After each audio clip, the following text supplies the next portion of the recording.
자, 목뼈 같은 경우, 앞톱니근 같은 경우는 목뼈에서 신경이 쭉 내려와서 갈비뼈로 가는 거죠. 1갈비뼈, 2갈비뼈, 3갈비뼈 쭉 내려가요. 그러니까 가슴이 길게 있다 그래서 긴 가슴 신경인데 그 친구가 마비가 되면 안쪽 모서리가 확 안으로 당겨가는 거죠.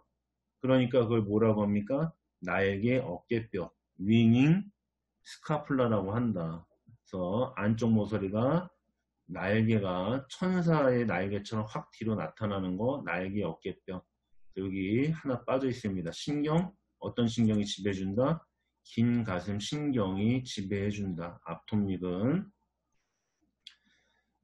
가슴 근육은 여러분들이 심호흡계에서도 다루기 때문에 간단히 좀 살펴보도록 하겠습니다.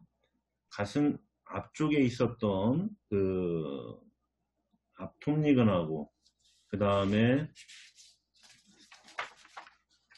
큰 가슴근은 얕은 가슴근을 만들어줬던 거죠. 그 근육들을 제거하게 되면 갈비뼈 사이에 자리 잡고 있는 근육들이 있어요. 갈비 사이 공간에. 그래서 여기 보시면 갈비 사이 공간에 위치하고 있는 바깥갈비사이근이 있고 또 그 안쪽으로 속갈비사이근이 있어요. 그러니까 12개의 갈비뼈 사이에 바깥갈비사이근하고 속갈비사이근이 있는데 서로 대각선으로 만나고 있습니다. 그죠? 바깥갈비사이근은 바깥에서 안쪽으로 가는 모양이야. 바깥에서 안쪽으로. 속갈비사이근은 안쪽에서 바깥으로. 그래서 약간 서로 엇갈린 모양으로 되어 있는데 바깥갈비사이근은 소라시 케이지, 가슴머리를 확장해주는, 즉 들숨의 주동근이 되는 거고, 속갈비사이근은 갈비뼈를 끌어내립니다. 갈비뼈를 끌어내린다라는 거는 가슴머리를 어떻게 준다라는 거 여러분 좁아지게 하는. 그래서 날숨의 주동근은 속갈비사이근이다. 그래서 호흡근을 간단히 정리해보면 들숨으로 작용하는 근육은 바깥갈비사이근이다. 바깥갈비사이근을 쉽게 이해하려면 여러분 호주머니에 겨울에 파카 같은 거 입으면 호주머니에 손 넣게 되죠. 그죠? 그 호주머니에 손 넣는 모양으로 들어가 있는 애들이 즉 바깥쪽에서 안쪽으로 들어간 모양하고 있는 애들이 바깥갈비사이근입니다.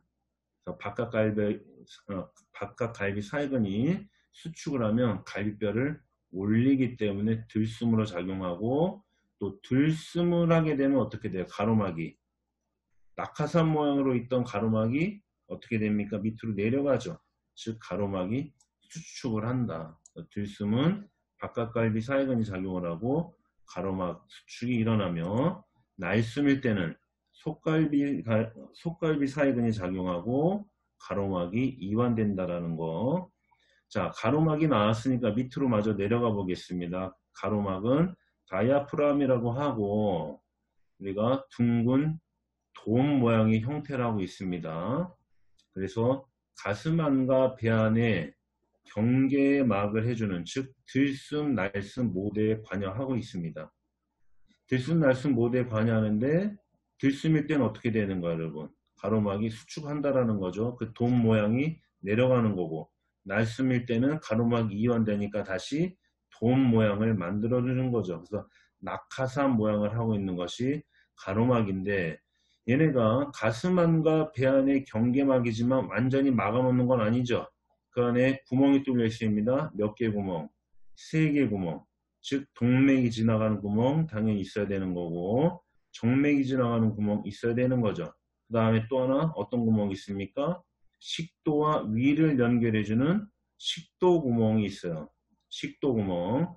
그런데 식도 구멍이 만약에 이 가로막이 약하게 되면 밑에 있는 식도가 위로 올라가 버리는 거야. 즉 올라간다는 건 누가 딸려 올라갈까 여러분? 가로막 밑에 바로 붙어 있는 건 누구야 여러분? 위가 붙어 있잖아요. 위가.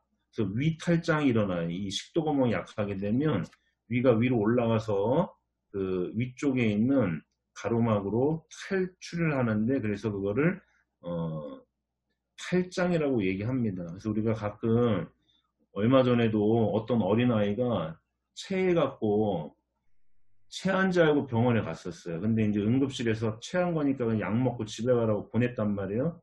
근데 그 친구가 큰 병원만 응급실만 세 군데 돌아다니다가 아마 사망을 했는데 그게 뭐였냐면 탈장이었어요. 탈장. 위가 위로 올라가서 탈장이 되니까 누구를 압박하는 거예요, 여러분? 심장을 압박하지 않습니까? 여러분들이 요 식도구멍 물론 가로막에 있는 구멍이기도 하지만 잘못하면 위가 이 부분을 통해서 탈장이 되는 경우도 있다. 같이 가로막을 좀 기억해 두시면 되겠습니다. 자, 밑으로 내려가서 이번에는 이제 복부에 있는 근육을 살펴보도록 하겠습니다. 복부에 있는 근육 중에 배 바깥 삐근 가장 바깥쪽에 있죠. 그 다음에 두 번째 층에 속 바깥 삐근이 있고 또 세 번째 층에 배 가로근이 있죠. 그래서 요 1번, 2번, 3번 같은 경우는 주로 가쪽에 있는 배 부위를 갖다가 보호해 주는 거죠. 근데 가운데 쪽에 있는 배 고등근이 있습니다, 여러분. 배 고등근.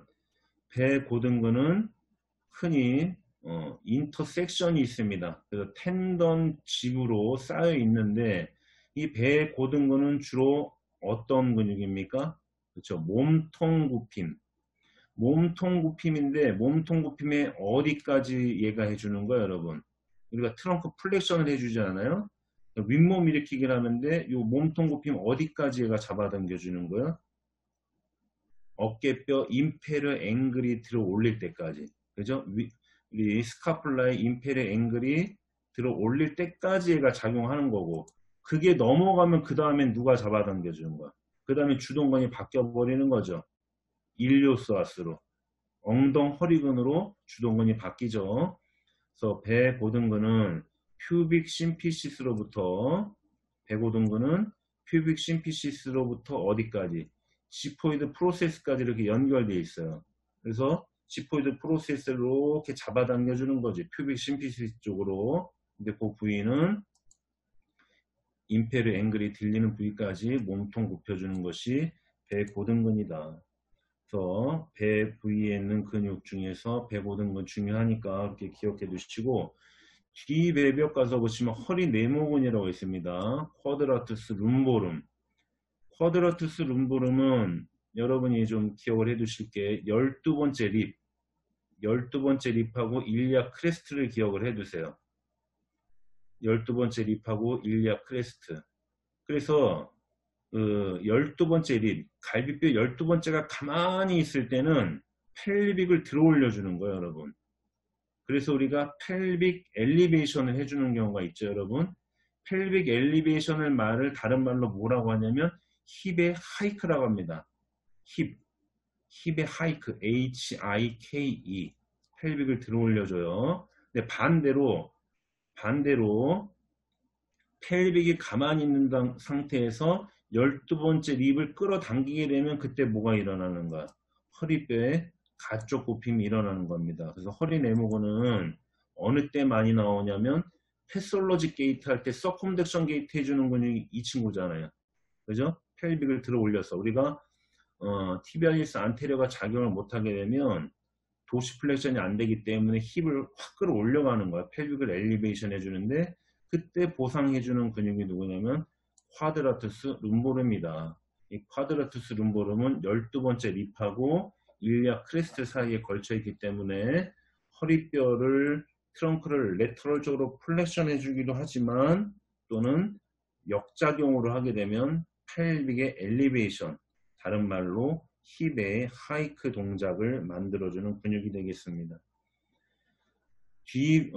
뒤배벽 근육, 뒤배 근육의 허리 내목을 말씀드렸고, 이 밑에 있는 건 뒤에 있는 애들은 아니죠. 그 근육, 배 주위에 있는 근육의 구조물을 해놓은 겁니다. 그래서 칼돌기와 두동결합을 이으면서 가운데 배꼽이 있는 치밀결합 조직을 뭐라고 하냐?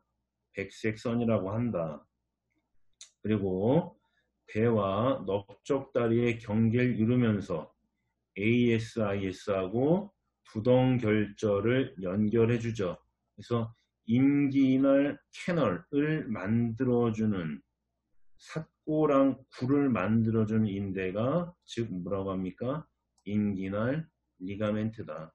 자, 이 인기날 리가멘트는 어떤 근육의 변형물입니까? 그렇죠. 바깥 배비근 또는 배 바깥 빗근의 변형이 인대로 만들어졌다. 그거를 인기날 리가멘트. 그렇게 배와 넓적다리의 경계물까지 말씀을 드렸습니다. 등 부분 가서 보시면 역시 기시, 정지, 작용, 지배신경 나오는데 다시 한번 말씀드리지만 거꾸로 보시라고 했죠. 자, 얘는 굉장히 등세모근은 굉장히 넓게 자라졌고 있죠. 뒤통수뼈 오시비탈 프로튜버런스로부터 몇 번째? 12번째 등뼈의 가시돌기까지 길게 내려갑니다. 그 다음에 정지는 어깨뼈하고 빗장뼈에 다 있죠. 그러니까 워낙 넓다 보니까 트라페지우스가 몇 개로 나뉩니까? 3개로 나뉘죠. 그래서 머슬 파이버 방향 보면 위로, 그 다음에 수평으로, 그리고 아래로 되어 있기 때문에 어깨뼈를 엘리베이션 시켜주고, 그 다음에 모아주고, 그 다음에 내려주는. 자, 그래서 등세모근은 크게 세 부위로 나눠져 있는데 워낙 기시 부위가 넓다. 기시 부위가 넓어서 어깨뼈를 올려주고, 모아주고, 내려주는 작용을 한다. 특징적으로 뭐가 있습니까? 이 등세모근은 누구와 더불어서 목빗근과 함께 어떤 신경이 지배받아요? 더부신경에 지배받죠. 반대로 유일하게 뇌신경 중에서 유일하게 뼈대 근육을 지배해주는 신경은 몇 번째? 11번째 더부신경, 악세사리 너브다. 2번 넓은 등근 보시겠습니다. 넓은 등근은 등 쪽에서 역시 넓게 올라갑니다. 자, 올라가는데 어디에 닿았냐면 윗팔뼈의 결절사이고랑.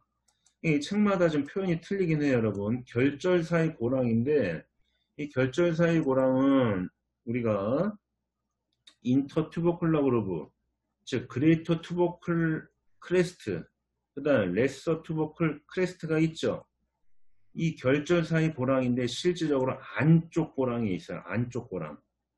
그 안쪽 고랑이라는 건 어딜 얘기하는가? 레서 투버클 크레스트 쪽을 얘기하기 때문에 메디알 립이라고 합니다. M 메디알 립, LIP. 그래서 결절 사이 고랑이지만 안쪽 부분 쪽에 위치하는 것이 넓은 등근이다. 이 넓은 등근인데 여러분 넓은 등근하고 그 다음에 앞쪽에 있는 픽토리스 메이저 같은 경우는 가면서 그냥 가지 않아요. 그냥 가지 않고 스프링처럼 한번 꼬여서 올라가요. 그렇기 때문에 앞쪽에서 이 픽토리스 메이저가 굉장히 큰 힘을 발휘하는 거고 넓은 등근은 역시 가면서 한번 스프링처럼 꼬여있기 때문에 굉장히 큰 힘을 발휘합니다. 여기 보시면 넓은 등근은 수영이나 노적기 등에도 쓰이긴 하지만 어깨를 고정한 상태에서는 또 뭘 해주는 거예요, 여러분? 어깨를 고정한 상태에서 철봉에서 여러분 매달리죠. 철봉에서 우리가 철봉으로 내 몸을 끌어올려요. 그 끌어올리는 동작을 해주는 애가 누구냐면 넓은 등근이에요. 그 다음에 상체가 고정된 상태에서 하반신 마비 환자들이 상체를 들어올릴 수가 있어요. 어깨가 고정된 상태에서. 그때 들어올려주는 게 누구냐면 이 넓은 등근입니다. 그래서 자리에서 여러분들은 엉덩이를 들썩들썩 잘 할 수 있지만 어깨가 고정된 상태에서 내 몸을 들어올리거나 턱걸이를 할 경우에 쓰이는 근육이 누구냐면 이 넓은 등근이다. 라티시무스 돌지. 등세모근하고 넓은 등근 기억해 두시게 되겠고, 넓은 등근은 또 대표적으로 스위머의 머슬. 스위머의 머슬 어떤 얘기입니까? 수영하는 선수들, 그죠? 내 팔을 끌어당기죠. 물속에서 내 몸을 끌어당기는데 그때 팔이 숄더가 익스텐션 되면서 안쪽 돌림이 일어납니다. 그래서 스위머의 머슬이라고 하는 근육이 라티시무스 돌지기도 하고 어깨가 고정된 상태에서 내 몸을 철봉에 매달려 주는 근육은 역시 라티시무스 돌지다. 2번에 내려가서 깊은 등 근육을 한번 보도록 하겠습니다. 깊은 등 근육 이렉터 스파인에 척추세근근이라고 하는 거. 자, 척추세근근은 몇 개로 되어 있습니까? 세부적으로는 9개까지 나눠요. 근데 뭐 우리가 9개까지는 나눌 필요는 없고 큰 덩어리로 3개로 볼 수가 있습니다. 그래서 가장 가쪽에 있는 근육을 엉덩갈비근, 여기 보면 엉덩갈비근 말 그대로 일요 코스탈리스라고 되어 있죠. 그래서 엉덩뼈 부위에서 시작을 해갖고 얘는 갈비뼈 각을 따라서 계속 올라갑니다. 갈비뼈 각, 코스탈 앵글, 립이 갈비뼈가 이렇게 뒤로 돌아올 때 각을 만들어주는 부위에 있는 근육이 엉덩갈비근이에요. 그렇기 때문에 그 엉덩갈비근, 갈비각, 코스탈 앵글에 붙어 있기 때문에 엉덩갈비근이라고 한다. 그 다음에 중간에 붙어 있습니다. 가장 길다. 가장 척추세근근 중 가장 크고 중간에 있는 근육인데 이 가장 긴 근은 어디에 붙어서 올라갑니까, 여러분? 그렇지. 가로돌기. 트랜스버스 그 가시돌기 말고 가로돌기. 트랜스버스 프로세스. 거기에 따라 쭉쭉쭉쭉 올라가는 게 가장 긴 근이죠. 자, 안쪽에 스피노스 프로세스 따라 올라가는 애는 누구예요? 가시근. 그래서 여기 보시면 가시근이라고 되어 있죠. 여기는 오리진 뭐 인서션이 중요한 건 아니지만 여기 말 그대로 갈비근은 코스탈 앵글입니다. 가장 긴 근은 트랜스버스 프로세스입니다. 그 다음에 가시근은 스피노스 프로세스입니다. 걔네들을 따라서 쭉쭉쭉 한 계단씩 올라가서 척추를 세워주는 근육들이다. 뭐 작용은 한쪽만 작용하면 당연히 몸을 가쪽으로 굽혀주는 거고 양쪽으로 작용하면 척추를 펴주는 근육이죠. 그래서 깊은 등 근육에 있는 이렉터 스파인의 엉덩갈비근, 가장 긴 근, 가시근까지 기억을 좀 해두시면 되겠습니다. 어깨의 근육으로 가서 어깨뼈와 위팔뼈를 연결하고 어깨 관절의 운동에 관여하는 근육은 이라고 해놨습니다. 여기 보시면 어깨 세모근, 어깨 밑근, 가시근, 가시 아래근, 작은 엉근, 큰 엉근은 다 숄더를 움직여주는데 등 세모근은 아니었죠. 그죠? 아까 등 세모근은 뭐를 움직여줬어요, 여러분? 스카풀라를 움직여줬죠. 그죠? 스카풀라의 엘리베이션, 그 다음에 스카풀라의 리트렉션, 스카풀라의 디프레션, 그 작용에 대한 정의를 물어보는 걸 한번 예시로 만들어 본 겁니다. 델토이드는 어깨 세모근 상체 근육주사 부위면서 빗장뼈, 어깨뼈 가시, 어깨뼈 봉우리에서 시작하고 세 부위에서 시작하니까 당연히 위팔을 굽혀주죠. 숄더를 굽혀주고 또 벌려주고 펴주는데 실질적으로 이 세 개 부위는 60도, 팔을 숄더 어버덕션 60도가 되게 되면 이 오리진 세 부위가 다 뭐의 작용으로 바뀌냐면 벌림의 작용으로 바뀌게 되는 거죠. 그래서 우리가 팔을 숄더를 어버덕션 하게 되면 90도 이상에서는 누가 들고 있어 주는 겁니까, 여러분? 그렇죠. 어깨 세모근이 잡아주는 거죠. 굽힘, 편, 벌림의 주작용이지만 60도가 넘어가게 되면 거의 벌림의 주작용근으로 바뀐다. 어깨 세모근. 그래서 기시작용 잘 기억해 두시면 되겠고, 자, 어깨 세모근. 이 신경을 제가 빼놨습니다. 어떤 신경에 지배받습니까? 델토이드는 겨드랑 신경이죠. 겨드랑 신경. 엑실라 너브.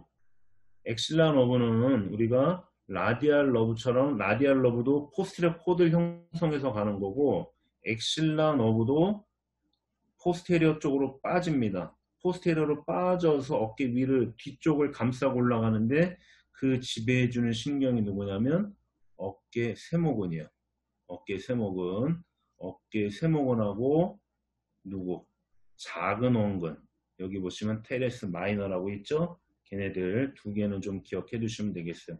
겨드랑 신경하고 작은 엉근, 테레스 마이너는 그 두 개는 엑실라 너브에 지배를 받는다. 그 다음에 어깨 밑근입니다. 어깨 밑근은 유일하게 유일하게 로테이터 커프 중에 안쪽 돌림을 해주는 근육이다. 이 정도만 기억해 두시면 되겠죠. 어깨 밑근은. 그 다음에 로테이터 커프 중에 어디에 닿아 있어요? 얘는 큰 결절에 닿아 있지 않고 작은 결절에 닿아 있습니다. 그 다음에 가시위근입니다.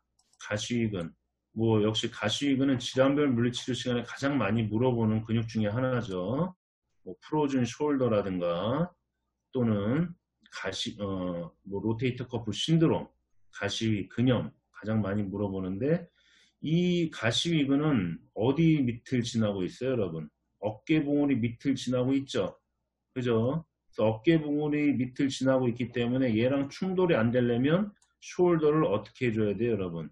가쪽 돌림 해주게 되죠. 가쪽 돌림 해줘야 그레이터 투버클이 뒤로 돌아가면서 충돌을 좀 피할 수가 있습니다. 그런데 뭐 우리가 일상생활에서 이걸 의식적으로 가쪽 돌림을 할 수 없고 보통 나이가 드시게 되면 거기 어깨 봉우리하고 가시위근 사이에 있는 벌사가 빠져서 퇴행성으로 가시위근염이 오는 거고 젊은 선수들 같은 경우는 계속 마찰이 일어나는 거죠. 마찰이 일어나기 때문에 역시 가시위근염이 파열이 일어날 수 있다. 그래서 가시위근은 어깨 벌림의 초기 작용근이죠. 초기 작용근. 스타터 펑션이라고 합니다. 자동차 우리 시동 걸 때 부릉부릉 하는 것처럼 스타터 펑션 기능 가지고 있는 것이 가시위근이다.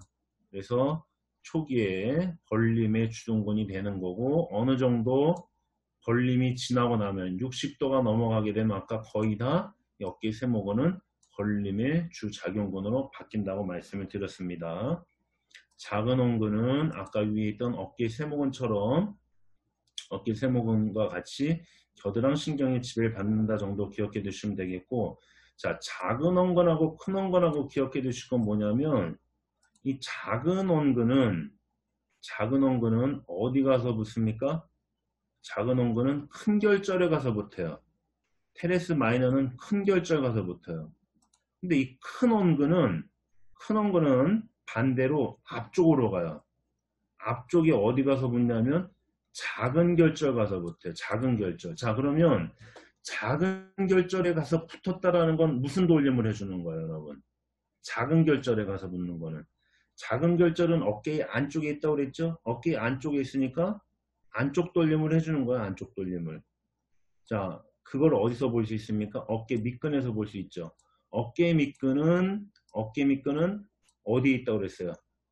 작은 결절에 닿아서 안쪽 돌림이 있다고 그랬죠. 마찬가지로 큰 원근은 이름은 작은 원근이랑 비슷하지만 얘는 앞쪽에 있는 작은 결절에 가서 붙기 때문에 작은 결절 능선에 붙기 때문에 무슨 돌림을 해주느냐면 안쪽 돌림을 해주는 겁니다. 그 차이를 이해하셔야 됩니다.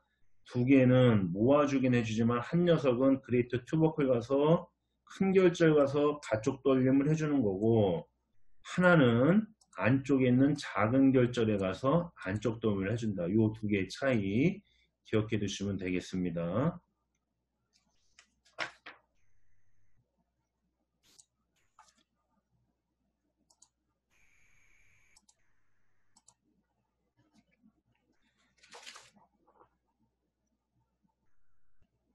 두관절 근육은 한 번 정도는 좀 봐두시면 될 것 같아요. 위팔 두갈래근의 롱헤드, 그 다음에 넙다리 두갈래근 바이세스 페모리스의 롱헤드, 그 다음에 살토리우스 넙다리 빗근, 그죠? 그 다음에 넙다리 고등근 렉투스 페모리스, 그 다음에 가스트로네미스는 둘 다 투조인트 머슬인데 여기 보시면 가자미그라고 되어 있죠. 가자미그는 투조인트가 아니라 원조인트라는 거. 그 다음에 위팔에서 중요한 근육이 있습니다. 위팔 두갈래 근육, 그 다음에 위팔 근육, 부리위팔근, 이 세 개는 다 근육 피부신경, 근육 피부신경이죠. 그런데 요 밑에 내려와서 보시면 위팔 노근, 위팔 노근은 작용은 뭐예요, 여러분? 팔굽관절을 굽혀주지만 얘의 위치가 어디에 있습니까, 여러분? 위치. 신경지배상 아래팔 평근육에 위치하고 있대요. 아래팔 평근육은 즉 리스트, 손을 익스텐션, 리스트 익스텐션 해주는 편근육은 어디서? 가쪽 위관절 윤기에 있다라는 거. 가쪽 위관절 윤기에서 시작한다라는 거. 아래팔 편근육들은 다 어떤 신경에 지배받습니까? 라디알 러브에 지배받죠. 왜 얘를 여기서 얘기하느냐? 위팔 두갈래근, 위팔근과 같이 다 엘보를 플렉션 해주는 근육인데, 엘보를 플렉션 해주는 근육 중에 위팔 로그는 어떤 신경에?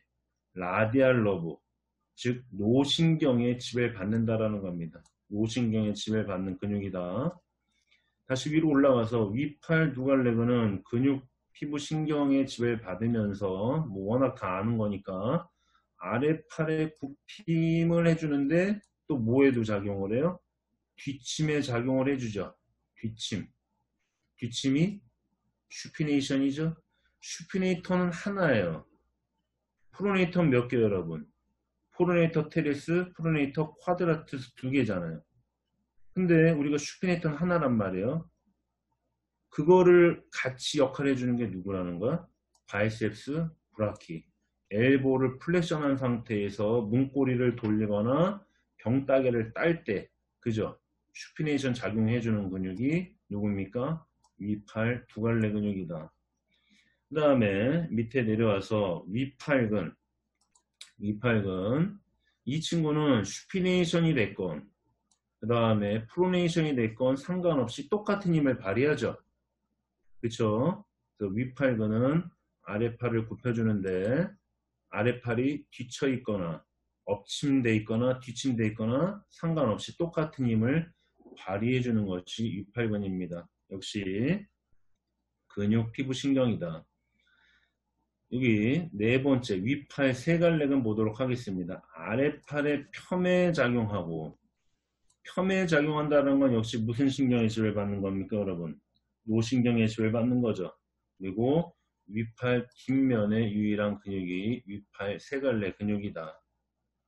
밑으로 내려와서 아래팔 근육은 손을 운동과 또는 엎침, 뒷침 운동을 담당합니다. 아래팔 근육 중에 아래팔 굽힌근이 있어요. 자, 주먹을 접으면 굽힌 근육들이 작용하는 거죠. 이 아래팔의 굽힌 근육들은 시작 부위가 어딜까요? 안쪽 위 관절 윤기가 되는 거죠. 아래팔의 굽힌 근육